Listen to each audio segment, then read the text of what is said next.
Donc concernant les traits de caractère du prophète sallallahu alayhi wa sallam, Aïcha radiyallahu ta'ala anha a été interrogée à ce sujet. Elle a alors répondu, son caractère était conforme au Coran. Il se mettait en colère pour ceux qui suscitaient le courroux de Dieu et montrait de la satisfaction pour ceux qui satisfaisaient Dieu, donc Allah. Alors, ce chapitre, bien sûr, je vais rajouter un point, il est très important, car la base de notre religion, la base de l'islam, c'est le bon comportement, avec la croyance, la foi. Et Allah subhanahu wa ta'ala, pendant les 13 premières années de la révélation, et les versets qu'il révèle vont traiter ces deux thématiques, principalement. Donc je répète, la croyance et la spiritualité. Et donc ce sont deux thématiques importantes, la spiritualité bien entendu l'est, et donc à chacun d'entre nous, Inch'Allah ta'ala, à travers la lecture qu'on va faire ensemble de ce chapitre, de se situer un peu. Qu'est-ce qu'il doit apporter comme changement? Peut-être que parmi nous, il y a des gens qui sont colériques, peut-être que parmi nous, il y a des gens qui manquent de générosité, peut-être que parmi nous, il y a des gens qui manquent de miséricorde. À chacun, Inch'Allah, de voir où est le manquement chez sa personne, afin qu'il apporte, Inch'Allah, un changement. Et il est important, bien entendu, de rappeler que le comportement et le bon comportement du croyant, il a un poids important selon des hadiths sur la balance Yawm al-Qiyamah quand on sera jugé par Allah subhanahu wa ta'ala. Et le prophète sallam, il a aussi dit que celui qui sera le plus proche de moi dans l'au-delà, c'est celui qui a le meilleur comportement. Et le prophète aussi sallallahu alayhi wa sallam, il a dit Bu'istu li utammima makarim al-akhlaq, j'ai été envoyé pour parfaire les comportements, les bons comportements qu'on trouve chez l'être humain. Et donc à chacun d'entre nous, Inch'Allah, de s'interroger où est-ce qu'il en est dans son comportement. Car c'est une thématique importante. Alors ici, première remarque, Aïcha radiyallahu ta'ala anha, lorsqu'elle a été interrogée sur le prophète sallallahu alayhi wa sallam et son comportement, eh ben, elle a répondu quoi? Elle a répondu qu'il était conforme au Coran.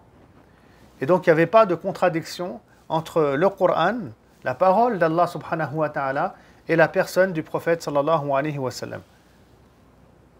Parce que le prophète sallallahu alayhi wa sallam, quand il recevait la révélation, c'était quelque chose qui était ancré en lui, la révélation. Ancré dans son cœur, ancré dans son âme. Et le Coran, le prophète sallallahu alayhi wa sallam, il ne le lisait pas seulement. Il le méditait. Et au-delà de la méditation, le prophète sallallahu alayhi wa sallam, il vivait le Coran. C'était au centre de sa vie, au centre de sa vision, au centre de sa compréhension du monde, au centre de toute chose, le Coran. Donc le prophète sallallahu alayhi wa sallam s'inspirait beaucoup de la parole, et essentiellement de la parole d'Allah subhanahu wa ta'ala. Et donc sur un plan du comportement, eh ben, il était comme un Coran qui marche. D'où l'importance, bien entendu, en islam, que de suivre ce qu'on appelle la tradition prophétique, c'est-à-dire la sunna du prophète Mohammed sallallahu alayhi wa sallam. Au-delà du fait que la sunna explique le Coran, apporte des détails par rapport au Coran, on trouve un modèle à suivre d'excellence en tant que croyant dans la sunna du prophète Mohammed sallallahu alayhi wa sallam.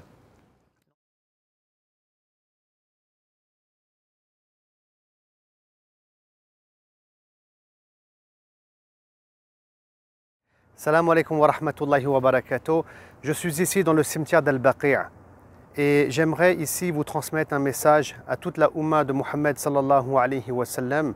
C'est par rapport aux travaux qu'on fait au sein de l'Institut Sira et la mission qu'on porte. On est des bénévoles et on est des passionnés. Et parmi nous, on a aussi des experts de la vie du prophète sallallahu alayhi wa sallam. On a énormément d'activités et notre but est de transmettre les valeurs de l'islam, de montrer le vrai visage de l'islam, mais à travers la personne du prophète sallallahu alayhi wa sallam que nous aimons tous et toutes et qui est notre meilleur modèle. On a besoin de votre aide pour participer à cette dynamique. Et cette aide, elle doit être financière, bien entendu, car on n'est absolument pas sponsorisé par qui que ce soit.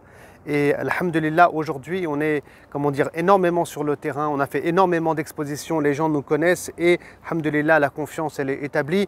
Et donc j'invite, Inch'Allah Ta'ala, tous mes frères et sœurs, s'ils veulent participer à cette dynamique financièrement, à le faire à travers une sadaqa.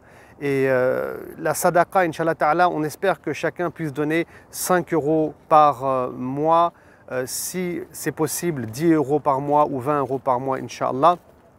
Et si ce n'est pas possible, de faire un don, Inch'Allah, pour participer à cette dynamique et pour qu'on puisse arriver à nos objectifs. Et donc je voulais faire ce rappel ici au cimetière d'Al-Baqi'.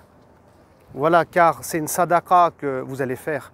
Moi, j'ai rien à offrir. L'Institut Sira n'a rien à offrir en réalité, si on reste concret et pragmatique en échange, si ce n'est le paradis. Si ce n'est le paradis, Inch'Allah Ta'ala, et encore, ce n'est pas nous qui l'offrons, c'est Allah subhanahu wa ta'ala qui le donne, mais à travers l'acte que vous faites. Vous savez,